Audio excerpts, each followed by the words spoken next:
अस्सलाम वालेकुम वरहमतुल्लाहि वबरकातुहू। Welcome back to my YouTube channel Shakeel sir's pioneer institute of education. बच्चों, आज हम एवरेज स्पीड के रिलेटेड चंद न्यूमेरिकल प्रॉब्लम्स सॉल्व करेंगे। एवरेज स्पीड जो हम पिछले कुछ लेक्चर्स में पढ़ चुके हैं, तो आज के इस लेक्चर में हम कुछ उन्हीं के रिलेटेड, उसी टॉपिक के रिलेटेड कुछ न्यूमेरिकल प्रॉब्लम्स बयान करेंगे। Let us start. पहली एग्जांपल इस तरह हम लेंगे।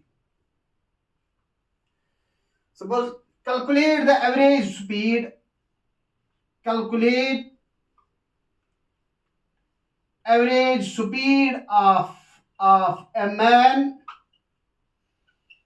एवरेज स्पीड एक आदमी की निकालनी है। इफ ही वॉक्स, अगर वो वॉक कर रहा है, कितने टाइम के लिए?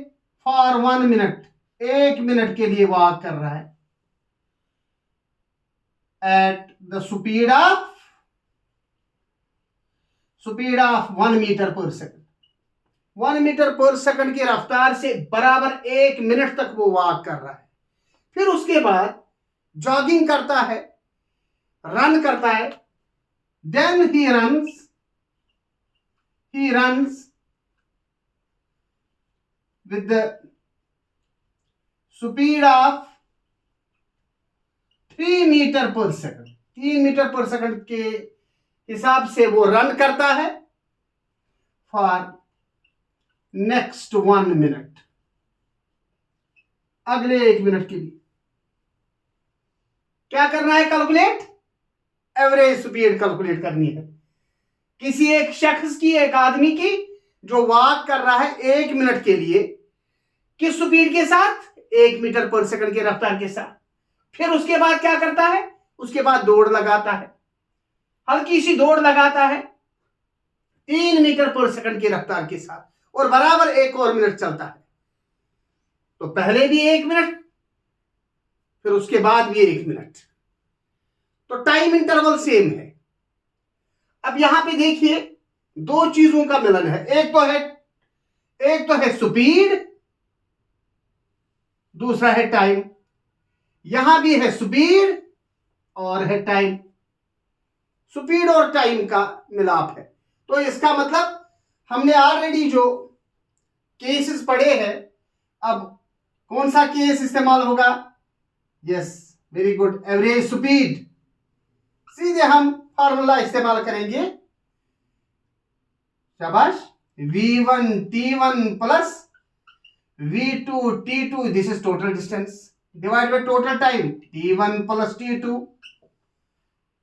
चूंकि इसमें तो एक स्पेशल केस लगेगा। क्यों लगेगा स्पेशल केस? स्पेशल केस इसलिए क्योंकि टाइम इंटरवल सेम है। 1 मिनट यहां भी, 1 मिनट यहां भी। तो t1 बराबर है t2 के, तो वो t1 t2, सपोज ये भी 1 मिनट, ये भी 1 मिनट। अब जाहिर सी बात है, तो क्या हो जाएगा? यहां पे t कॉमन निकलेगा, नीचे 2t। तो ये है वो formula v1 plus v2 divided by यहां 2, अर्थमेटिक मीन, जो पढ़ा है हमने केस में हमने जाना है जब टाइम इंटरवल सेम होंगे। क्योंकि यहां पे t1 मिसाल के तौर पर t2 के बराबर है, both are equal to t। तो क्या बनेगा? ये v1t plus v2t divided by t plus t, that is 2t। t common निकलेगा ऊपर, वो t इस t के साथ कट जाएगा, तो v1 plus v2 divide by t 2। तो यहां हम अब वैल्यू सब्स्टिट्यूट करेंगे सिंपली। क्या होगा? पहली स्पीड क्या है? 1 metre per second. Next speed क्या है? 3 metre per second divided by 2, that is 3 plus 1 is 4, 4 divided by 2, 2 2s are 4, so 2 metre per second is the average speed. Very simple, very simple. सिर्फ हमें यह देखना है कि कौन सी फार्मूला का इस्तेमाल हम करेंगे। ऑलरेडी ये केसेस तो हम प्रीवियस लेक्चर में डिस्कस कर चुके हैं। तो चूंकि इस वक्त टाइम इंटरवल सेम है, तो ये फार्मूला लगेगी v1 plus v2 divide by 2। अगर 3 स्पीड्स होते तो v1 plus v2 plus v3 divide by 3, यानी अर्थमेटिक मीन। चलो, ये है इस सवाल का सही ढंग तरीका करने का। अब इसके बाद एक और क्वेश्चन हम यहां पे करेंगे। नजर रखिए बोर्ड की तरफ, ध्यान रखिए मेरी तरफ। यहां इसको मिटाएंगे।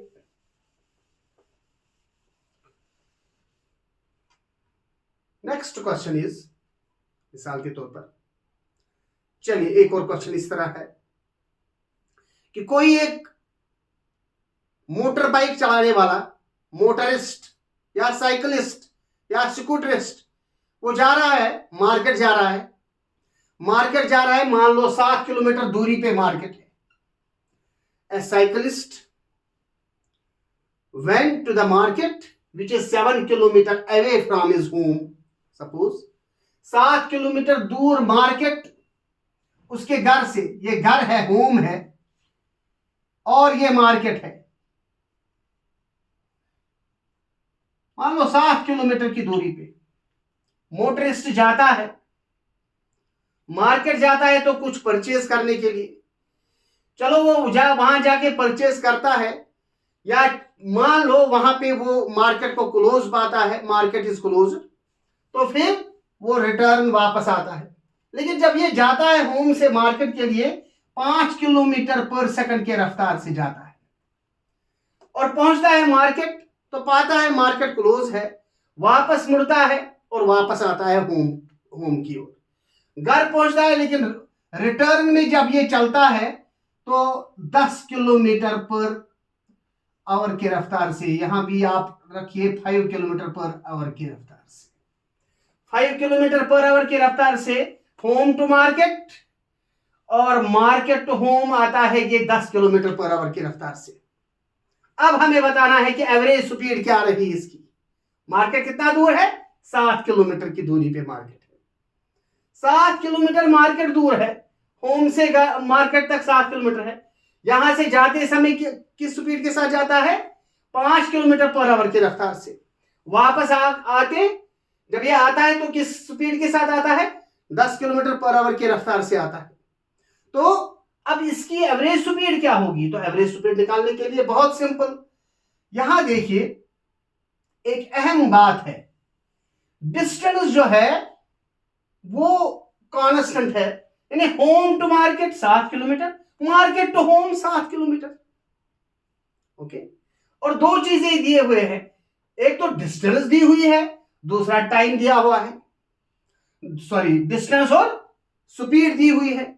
तो एक तो डिस्टेंस, दूसरा स्पीड। तो इसलिए जब स्पीड और डिस्टेंस दिया होता है तो हम कौन सी फार्मूला इस्तेमाल करते हैं एवरेज स्पीड निकालने के लिए? एवरेज स्पीड तो हमेशा होता है total distance divide by total time. तो केस के मुताबिक क्या लिखेंगे? शाबाश, S1 plus S2 divided by S1 by V1 plus S2 by V2, ये वाली फार्मूला का इस्तेमाल होगा। चूंकि अब इसका भी स्पेशल केस ही हम इस्तेमाल करेंगे। क्यों? क्योंकि S1 मार्केट, होम से मार्केट तक, और S2 मार्केट से होम तक, ये तो डिस्टेंस कांस्टेंट है, तो S1 is equal to S2। इसलिए अपना स्पेशल केस इसका, ये भी हम इस्तेमाल कर सकते हैं, लेकिन हम स्पेशल केस ही इस्तेमाल करेंगे एवरेज स्पीड। बोलिए उस वक्त क्या करना है? 2 टाइम्स, या very good, V1 V2 divided by V1 plus V2, जिसको हम हार्मोनिक मीन कहते हैं, ये वाली फार्मूला हम इस्तेमाल करेंगे। 2 times V1 V2 divide by V1 plus V2। सिर्फ हमें यहां पे वैल्यू सब्स्टिट्यूट करने हैं। जरा बताइए क्यों हम ये फार्मूला इस्तेमाल करेंगे? क्योंकि S1 is equal to S2 is equal to S, वो तो 7 किलोमीटर है। S इज कॉमन निकलेंगे तो फार्मूला फिर ये बनेगी। Special case already discussed. तो 2 तो 2 ही है। V1, शाबाश, V1 कितना है? 5 किलोमीटर पर आवर। V2 कितना है? 10 किलोमीटर पर आवर। नीचे V1 प्लस V2, 10 प्लस 5 हो गए 15, 5 3s are 15, 10 2s are 20, 20 upon 3, 3 6s are 18, 3 6s are 18, 3 6s are 18, so it is 6.67 kilometer per hour, which is the average speed of the motor car or the cyclist or the motorist or scooterist। तो ये है इस problem का नतीजा, इस problem का हल। एक छोटी सी प्रॉब्लम, सिंपल तरीके से हमने इसका हल निकाला। सिर्फ हमें यह देखना होता है कि दिया क्या है। यहां दिया हुआ है डिस्टेंस और स्पीड। पहली वाली प्रॉब्लम में क्या दिया था? स्पीड और टाइम। वहां टाइम इंटरवल कांस्टेंट थे, यहां डिस्टेंस कांस्टेंट है। वहां भी हमने स्पेशल केस का इस्तेमाल किया, यहां भी हमने स्पेशल केस का इस्तेमाल किया। इसको हम हार्मोनिक मीन कहते हैं। और वहां हमने कौन सा मीन इस्तेमाल किया? Arithmetic mean. Yes, arithmetic mean इस्तेमाल किया। Come to the next problem. मैं इसको रब करूं? चलिए मैं रब करूंगा इसको।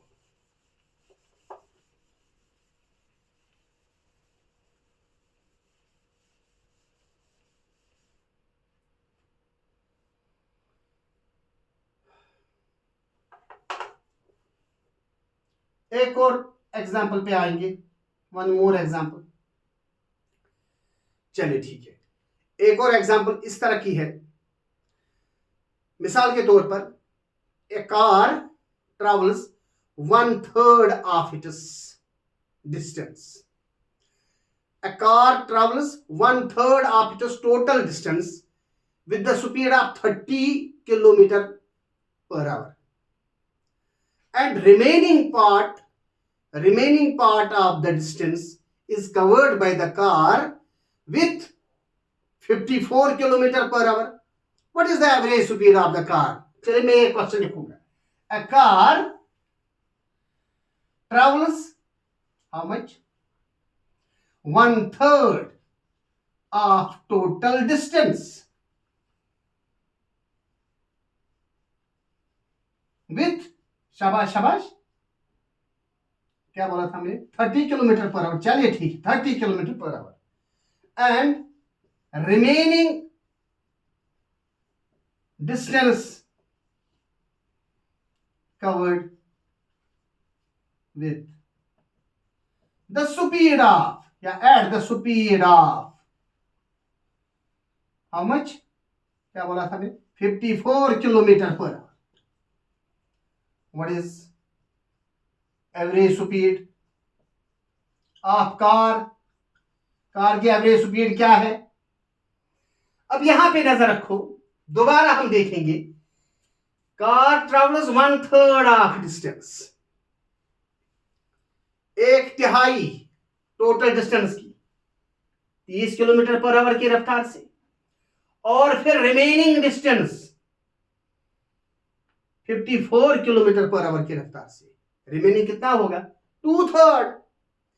क्योंकि अगर हम एज्यूम करेंगे, let us assume that s is the total distance, let s is the total distance। मिसाल है, टोटल डिस्टेंस s है, तवज्जो रखिए। Then 1/3 of s, 1/3 of s, distance 1/3 of s is covered at किस स्पीड से? 30 km/h, and बाकी कितना बचा? 2/3 of s is covered with 54 km/h। अब जरा नजर रखिए। अब पहले हम, चूंकि हमें यहां पे स्पीड दिया हुआ है, दूसरी एक स्पीड दी हुई है, अगर हम यहां पे लिखेंगे टाइम कितना लगा ये डिस्टेंस कवर करने में, यानी 1/3 ऑफ एक्स डिस्टेंस कवर करने में टाइम कितना लगा, तो मैं ये लिखूंगा यहां पे time, let t1 be the time. मिसाल t1 be the time taken by the car to cover 1/3 of distance with the speed of 30 km/h। तो टाइम किस चीज के बराबर होता है? काइनेमेटिक फार्मूला के मुताबिक टाइम किस चीज के बराबर होता है? डिस्टेंस, शाबाश, distance divided by speed. Yes, लेकिन डिस्टेंस क्या है? 1/3 ऑफ एस, तो हम लिखेंगे 1/3 ऑफ एस। तो उसके लिए स्पीड क्या है? स्पीड है यहां पे 30 डिवाइड बाई 30, तो कितना बन गया? s/90। तो t1 जो टाइम लगा वो s/90। What is s is the total distance. तो 1/3 ऑफ डिस्टेंस कवर करने में जो टाइम लगा वो s/90 है। Isn't it? Yes, it is. अब इसके बाद ये 2/3 ऑफ s डिस्टेंस कवर करने में कितना टाइम लगेगा जब ये 54 किलोमीटर पर आवर की रफ्तार से जाएगा। तो let t2 be the time, t2 be the time taken by the car. तवज्जो रखो और ये बात समझो। t2 be the time taken by the car to cover the remaining 2/3 of total distance with the speed of 54। तो time किस चीज के बराबर होता है? Distance divided by speed. Distance क्या है? 2/3 ऑफ s, 2/3 ऊपर s। टाइम का बराबर, टाइम किसके बराबर है? शाबाश, डिस्टेंस अपॉन स्पीड। डिस्टेंस तो लिखी, स्पीड क्या है? 54 नीचे।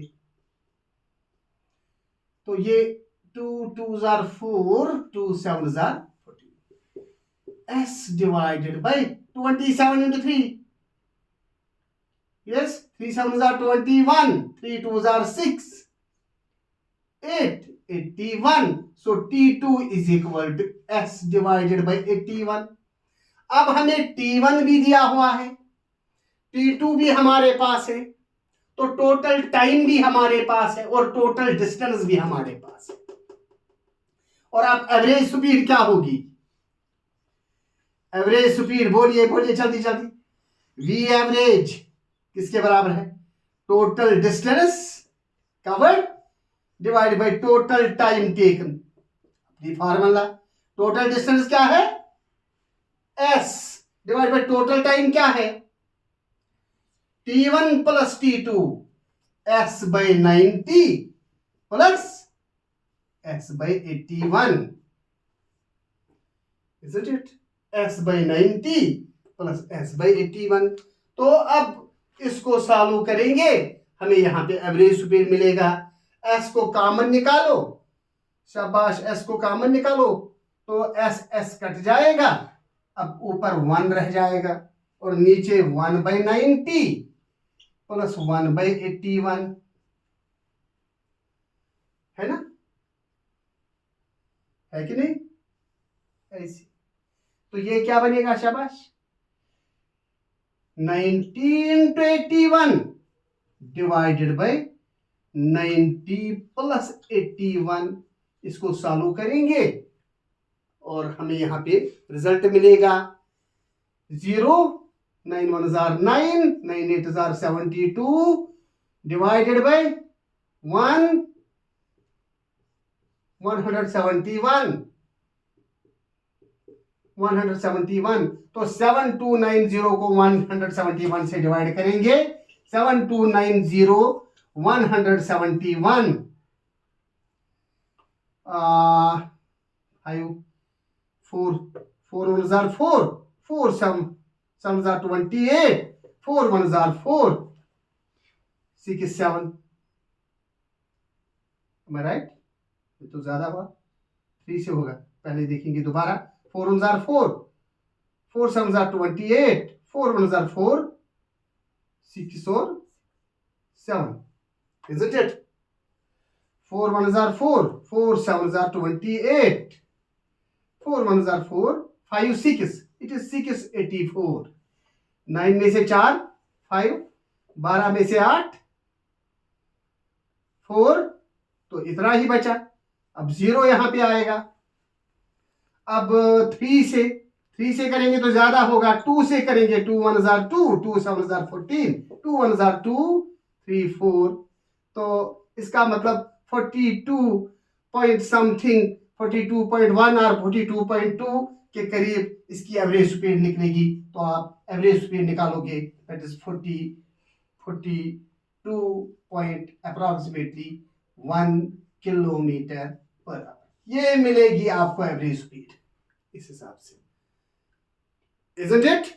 तो these are the three questions which we have solved in a very very simple manner. और यह हमने तब सॉल्व किए जब हमें फॉर्मूलाज पता है, जब हमें प्रोसीजर पता है कि किस तरह एक न्यूमेरिकल प्रॉब्लम को सॉल्व किया जाता है। आप नजर रखिए, एक और छोटी सी प्रॉब्लम हम सॉल्व करेंगे, छोटी सी प्रॉब्लम, उसमें ज्यादा वक्त नहीं लगेगा। नजर रखिए, ध्यान रखिए, मैं यहां पे इसको रब करूंगा।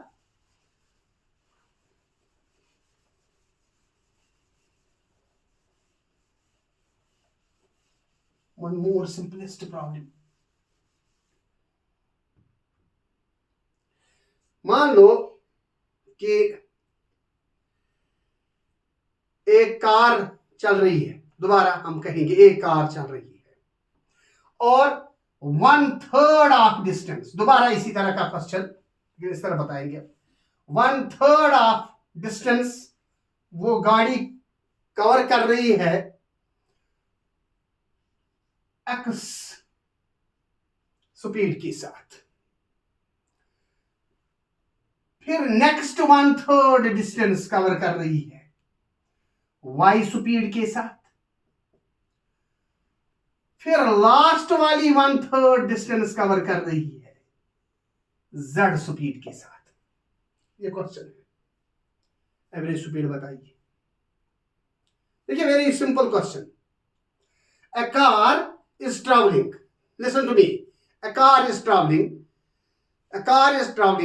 along the road and covers 1/3 of the total distance with the speed of x km/h. लिखेंगे। Next 1/3 is covered by the same car with the speed of y km/h, and last 1/3 distance is covered by it with the speed of z km/h. Determine the average speed. Determine the average speed. Let us solve it.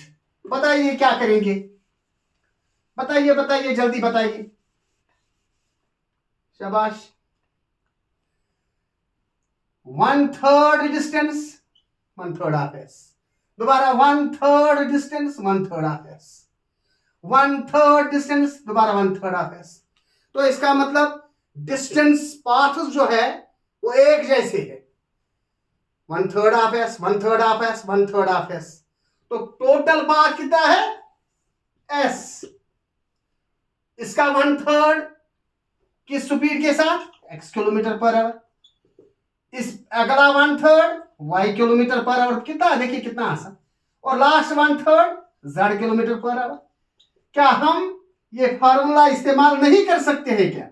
V average is equal to 3 times, याद करो, 3 times V1 V2 V3, क्योंकि distance paths तो same है, V1 V2 V3 divided by V1 V2 plus V2 V3 plus V3 V1। यही हमने case पढ़ा था जब 3 पार्ट्स हो डिस्टेंस के और तीनों के तीनों पार्ट्स एक जैसे हों, तीनों के तीनों पार्ट्स एक जैसे हों, तो ये फार्मूला इस्तेमाल की जाती है, 3 times V1 V2 V3 divide by V1 V2 plus V2 V3 plus V3 V4 V3 V1 sorry. तो आप इसको सॉल्व करेंगे, 3 times XYZ divide by XY plus YZ plus ZX। ये है average speed. This is all about this question, very simple, very very simple.